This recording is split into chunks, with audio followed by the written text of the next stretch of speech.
Welcome back my YouTube channel Agri Icon में आप लोगों का एक बार पुनः स्वागत है। जैसे कि आप लोग जानते हैं कि हम डेली एग्रीकल्चर की क्लास लाते हैं। आज ये एग्रीकल्चर की क्लास नंबर 10। तो स्टार्ट करते हैं अपने क्वेश्चनों को। तो पहला क्वेश्चन हमारा है, पौधे मृदा में फास्फोरस व पोटास का अवशोषण सामान्यतः किस विधि द्वारा करते हैं? तो पौधे मृदा में फास्फोरस व पोटास का अवशोषण सामान्यतः विसरण विधि जो होती है उसके द्वारा करते हैं। नेक्स्ट क्वेश्चन, अगला क्वेश्चन, ऐसा पोषक तत्व जो पौधे द्वारा मास फ्लो, जड़ संपर्क, विसरण तीनों विधियों द्वारा बराबर मात्रा में अवशोषित होता है। तो ऐसा पोषक तत्व हो जाएगा, क्या हो जाएगा? जिंक। जिंक ऐसा पोषक तत्व है जिसको मास फ्लो, जड़ संपर्क, विसरण तीनों विधियों द्वारा बराबर मात्रा में अवशोषित किया जा सकता है। नेक्स्ट क्वेश्चन, बढ़िया क्वेश्चन है, क्वेश्चन नंबर 1002। इंपॉर्टेंट क्वेश्चन, अमरूद में ब्रांजिंग व कपास में छोटी पत्ती रोग किस पोषक तत्व की कमी से होता है?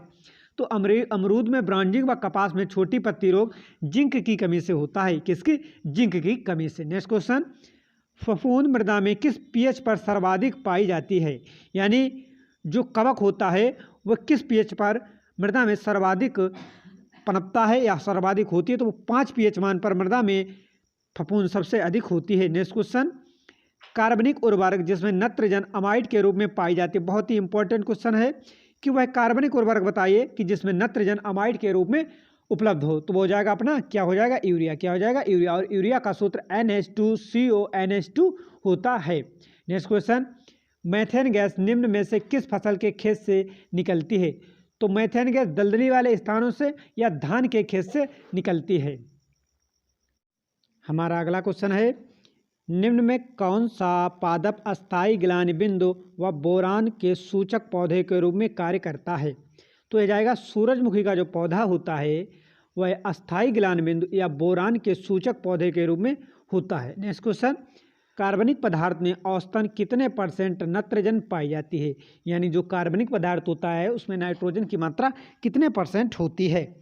तो वो हो जाएगी 5%। कितनी? 5%। नेक्स्ट क्वेश्चन, निम्न में कौन सा पोषक तत्व क्लोरीन के समान हिल अभिक्रिया के में जल का अपघटन करता है? तो हो जाएगा मैंगनीज। मैंगनीज तत्व क्लोरीन तत्व के समान हिल अभिक्रिया में जल अपघटन का कार्य करता है। नेक्स्ट क्वेश्चन, ऐसा पोषक तत्व जो पौधे द्वारा धनायन व ऋणायन दोनों रूपों में अवशोषित होता है। ये क्वेश्चन इंपॉर्टेंट है, क्वेश्चन नंबर 1009, वेरी इंपॉर्टेंट, कि ऐसा कौन सा तत्व है जो पौधे को धन आयन व ऋण आयन दोनों रूपों में ग्रहण करता? तो हो जाएगा नत्रजन, क्योंकि नत्रजन पौधे को अमोनियम ये धनात्मक होता है, व नाइट्रेट और ये नाइट्रेट ये ऋणात्मक होता है, दोनों रूपों में ग्रहण करता है, इसीलिए इसको धनात्मक और ऋण आयन दोनों रूपों में ग्रहण करने वाला पोषक तत्व भी कहा जाता है। नेक्स्ट क्वेश्चन हमारा, निम्न में गलत क्या है?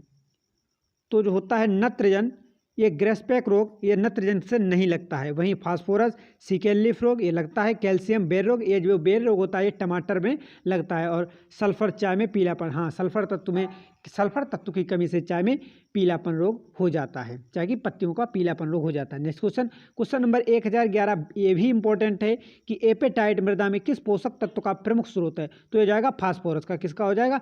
एपेटाइट मुख्यतः फास्फोरस का हो जाएगा। किसका हो जाएगा? ये क्वेश्चन बहुत ही इंपॉर्टेंट है, किसका हो जाएगा? फास्फोरस का हो जाएगा। अगला है,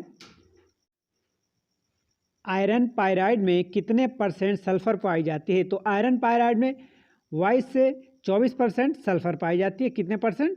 22 से 24% सल्फर पाई जाती है। नेक्स्ट क्वेश्चन, निम्न में कौन सा पोषक तत्व पौधे में मध्यम गतिशील है व उसकी कमी के लक्षण पौधे को नई व पुरानी पत्तियों पर दिखाई देता है? तो हो जाएगा जिंक तत्व ऐसा होता है जिसकी कमी के लक्षण नई व पुरानी पत्तियों दोनों पर दिखाई देते हैं। कौन सा तत्व हो जाएगा? तो वो हो जाएगा जिंक तत्व। नेक्स्ट क्वेश्चन हमारा, तीनों आवश्यक पोषक तत्व प्रदान करने वाला उर्वरक है? तो हो जाएगा SSP। क्या हो जाएगा? SSP यानी सिंगल सुपर फास्फेट। क्या हो जाएगा? Single super phosphate, SSP। Next question, मूंगफली में क्रमशः तेल व प्रोटीन की मात्रा पाई जाती है? तो मूंगफली में 45% जो होता है वो तेल होता है और 26% प्रोटीन की मात्रा पाई जाती है। क्या पाई जाती है? 26%। वहीं इसके अगर बोटकल नेम की हम बात करते हैं तो एराकिस हाइपोजिया हो जाएगा। क्या हो जाएगा? एराकिस हाइपोजिया। क्या हो जाएगा? एराकिस हाइपोजिया हो जाएगा। इसका बोटकल नेम एराकिस हाइपोजिया हो जाएगा। बढ़ते हैं नेक्स्ट क्वेश्चन की तरफ। अगला क्वेश्चन हमारा है मूंगफली के उत्पादन में अग्रणी राज्य है। तो मूंगफली के उत्पादन में गुजरात राज्य जो है वो अग्रणी है। कौन सा राज्य? गुजरात मूंगफली के उत्पादन में अग्रणी राज्य है। अगला क्वेश्चन, सरसों की खली में कितने प्रतिशत नाइट्रोजन पाई जाती है?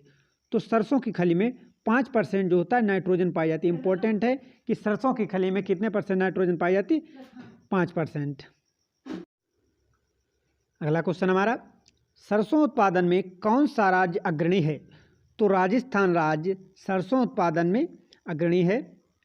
वहीं सरसों अनुसंधान केंद्र की बात करें तो सरसों अनुसंधान केंद्र राजस्थान के भरतपुर जिले में स्थित है। कहाँ है? राजस्थान के भरतपुर जिले में सरसों अनुसंधान केंद्र स्थित है। अगला क्वेश्चन हमारा, आर्द्र गलन रोग निम्न में से होता है। तो आर्द्र गलन जो रोग होता है वो फंगस के कारण होता है, यानी कवक के कारण होता है। किसके कारण? कवक के कारण। क्या? आर्द्र गलन रोग हमारा फंगस के कारण होता है। नेक्स्ट क्वेश्चन, आर्द्रगलन रोग मुख्यतः कहाँ पर दिखाई देता है? तो ये तने पर मुख्यतः आर्द्रगलन जो रोग होता है वो फंगस के कारण होता है। ये मुख्यतः तने पर रोग दिखाई देता है। नेक्स्ट क्वेश्चन की तरफ बढ़ते हैं। अगला क्वेश्चन है, सरसों की फसल का वह कौन सा कीट है जो पौधों की पत्तियों का रस चूसता है? तो हो जाएगा एफिड। क्या हो जाएगा? एफिड। इसे माहू भी बोलते हैं।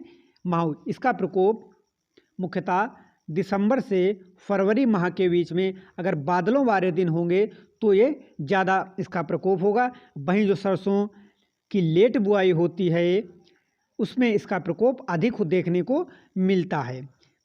अगला क्वेश्चन है, तिल की बीज दर कितनी होती है? यानी प्रति हेक्टेयर तिल का कितना बीज दर पड़ता है? तो 3 से 4 किलो प्रति हेक्टेयर। कितना? 3 से 4 किलो प्रति हेक्टेयर। एक क्वेश्चन इससे और आता है कि तिल की फैमिली क्या है? तो तिल की फैमिली पैडालिएसी हो जाएगी। क्या हो जाएगी? पैडालिएसी। पैडालिएसी हो जाएगी। नेक्स्ट क्वेश्चन, सरसों की खली में सर्वाधिक मात्रा किस पोषक तत्व की पाई जाती है? तो सरसों की खली में सर्वाधिक मात्रा नाइट्रोजन की होती है। किसकी? नाइट्रोजन की। वो भी कितनी? अभी पीछे क्वेश्चन दिया था 5% होती है। कितनी? 5%। अगला क्वेश्चन हमारा, श्यामलाल सरसों के दानों में तेल की मात्रा बढ़ाना चाहता है लेकिन फसल खड़ी है, तो उसे क्या करना चाहिए? तो उसे थायो यूरिया का छिड़काव करना चाहिए। किसका? थायो यूरिया का। नेक्स्ट क्वेश्चन, एफिड, इसी को माहू बोलते हैं, इसी को चैंपा रोग किस फसल में सर्वाधिक होता है? तो होता है सरसों में। ये चैंपा रोग नहीं, ये चूसने वाला कीट होता है। तो ये सरसों में सर्वाधिक लगता है। अगला है, निम्न में से सस्य विज्ञान की कौन सी फसल पाले के प्रति संवेदनशील है? तो सरसों जो होती है वो पाले के प्रति अत्यधिक संवेदनशील होती है। नेक्स्ट क्वेश्चन, सरसों व तारामीरा अनुसंधान केंद्र कहाँ स्थित है? तो ये राजस्थान के भरतपुर जिले में स्थित है। अभी ये क्वेश्चन आपको बताया था। Important question, question number 1028 important है। सरसों में सफ़ेद रोली किस रोग का कारक है? यानी जो सफ़ेद रोली होती है वो किसके कारण होता है? तो वो फंगस के कारण होता है। किसके कारण? फंगस के कारण। और फंगस का नाम एल्ब्यूगो कैंडिडा। क्या हो जाएगा? Albugo Candida. तो उसका नाम एल्ब्यूगो कैंडिडा हो जाएगा। अगला है, ब्रेडीराइजोबियम यानी नत्रजन का धीरे धीरे स्थिरीकरण करने वाली प्रजाति। जो ब्रेडीराइजोबियम है वो नत्रजन का, नाइट्रोजन का धीरे धीरे स्थिरीकरण करने वाली प्रजाति है। निम्न में किस फसल का उपयोग की जाती है? यानी निम्न में किस फसल में उपयोग की जाती है? तो वो की जाती है मूंगफली में। किस में की जाती है? मूंगफली में। जो ब्रेडीराइजोबियम नत्रजन को धीरे धीरे स्थिरीकरण करने वाली प्रजाति है उसका प्रयोग मुख्यतः मूंगफली की फसल में होता है। नेक्स्ट क्वेश्चन है, रेपसीड व मस्टर्ड का फल कहलाता है। क्वेश्चन इंपॉर्टेंट है। ये कहलाता है सिल्कुआ। क्या कहलाता है? सिल्कुआ। नेक्स्ट क्वेश्चन, सोयाबीन में नत्रजन स्थिरीकरण करने के लिए उत्तरदायी जीवाणु है। तो हो जाएगा राइजोबियम जापोनिकम। क्या हो जाएगा? राइजोबियम जापोनिकम। अगला क्वेश्चन, सरसों का आलू के साथ अंतः फसल तंत्र संस्तुत किया गया जाता है तो वो कहलाता है रिप्लेसमेंट सीरीज। क्या कहलाता है? Replacement series. नेक्स्ट क्वेश्चन, निम्न में सोयाबीन की सबसे शीघ्र पकने वाली किस्म कौन सी है? तो वो हो जाएगी JS 9560। क्या हो जाएगी? JS 9560। सोयाबीन की सर्वाधिक यानी शीघ्र पकने वाली प्रजाति तो हो जाएगी JS 9560। Next question, wonder crop है तो वंडर क्रॉप है सोयाबीन। क्या है? सोयाबीन। और सोयाबीन का वोट कर लें हो जाएगा ग्लाइसिन मैक्स। क्या हो जाएगा? Glycine max. सोयाबीन का वोट कर लें ग्लाइसिन मैक्स। वहीं सोयाबीन का जन्म स्थान की बात करते हैं तो इसका जन्म स्थान हो जाएगा चाइना। क्या हो जाएगा? चाइना। सोयाबीन लेगुमिनेसी कुल का पौधा है, इसमें प्रोटीन 40 से 42% और तेल की बात करें तो 20 से 22% इसमें तेल पाया जाता है। वहीं इसके और एक गौरव इसी की प्रजाति होती है, गौरव भी इसी की प्रजाति होती है। अगला है हमारा क्वेश्चन, सरसों के तेल में तीखापन किसके कारण होता है? तो इंपॉर्टेंट क्वेश्चन है। तो आइसोथायोनेट के कारण सरसों के तेल में तीखापन होता है। नेक्स्ट क्वेश्चन, सोयाबीन के बीज में क्रमशः तेल व प्रोटीन की मात्रा होती है। तो तेल की मात्रा 20% और प्रोटीन की मात्रा 40%। यानी अगर ये पहले अगर रखता है प्रोटीन और तेल में अनुपात अगर पूछे तो प्रोटीन और तेल में अनुपात 2:1। अगर पूछे तेल और प्रोटीन में अनुपात है तो 1:2। इस प्रकार से क्वेश्चन कंफ्यूज करने के लिए आ सकता है। बात हम करें मूंगफली में, तो मूंगफली में एफ्लाटॉक्सिन नामक कवक पाया जाता है, जिसके कारण मूंगफली में कड़वापन उत्पन्न हो जाता है। किसके कारण? एफ्लाटॉक्सिन नामक कवक पाया जाता है, जिसके कारण मूंगफली में कड़वापन आ जाता है। क्या आ जाता है? मूंगफली में एफ्लाटॉक्सिन नामक कवक के कारण कड़वापन आ जाता है। अगला हमारा क्वेश्चन है, गार्डर बीटल किस फसल का प्रमुख कीट है? तो जो गार्डर बीटल होता है वो सोयाबीन का प्रमुख कीट होता है। किसका? सोयाबीन का प्रमुख कीट होता है। नेक्स्ट क्वेश्चन, अगला क्वेश्चन है, तिल में प्रतिशत पाया जाता है, यानी तिल में तेल का कितना प्रतिशत? तो होता है 48 से 50%। 48 से 50%। नेक्स्ट क्वेश्चन, रोहिणी व रजत किस्म है? तो रोहिणी व रजत किस्म सरसों की हो जाएंगी। किसकी? सरसों की। रोहिणी व रजत किस्म सरसों की हो जाएंगी। नेक्स्ट क्वेश्चन, सूरजमुखी का कुल है? तो सूरजमुखी का कुल कंपोजिटी हो जाएगा। वहीं भिंडी का कुल मालवेसी और जो लौका लौकिया और तोरैया इनके सब का कुल कुकुरबिटेसी हो जाएगा। वहीं सरसों का कुल क्रूसीफेरी हो जाएगा। नेक्स्ट क्वेश्चन, सूरजमुखी का उद्गम स्थल है? तो सूरजमुखी का उद्गम स्थल दक्षिण संयुक्त राज्य अमेरिका व मैक्सिको। इसमें कुछ भी आ सकता है, लेकिन ज़्यादातर परीक्षा में मैक्सिको ही आता है। नेक्स्ट क्वेश्चन, सूरजमुखी के तेल में किस प्रक्रिया के कारण दुर्गंध आती है? इंपॉर्टेंट क्वेश्चन है। तो ऑक्सीडेशन के कारण ही सूरजमुखी के तेल में दुर्गंध आती है। नेक्स्ट क्वेश्चन, फैलने वाली मूंगफली किस जाति से संबंधित है? तो फैलने वाली मूंगफली एराकिस हाइपोजिया उपजाति फेस्टिगोटा से संबंधित है। तो आज एग्रीकल्चर के लगभग 40 क्वेश्चन कंप्लीट हुए। अगर आपको वीडियो अच्छा लगे तो इसको लाइक करना तथा चैनल को सब्सक्राइब करना। मिलते हैं नेक्स्ट डे नेक्स्ट क्लास के साथ।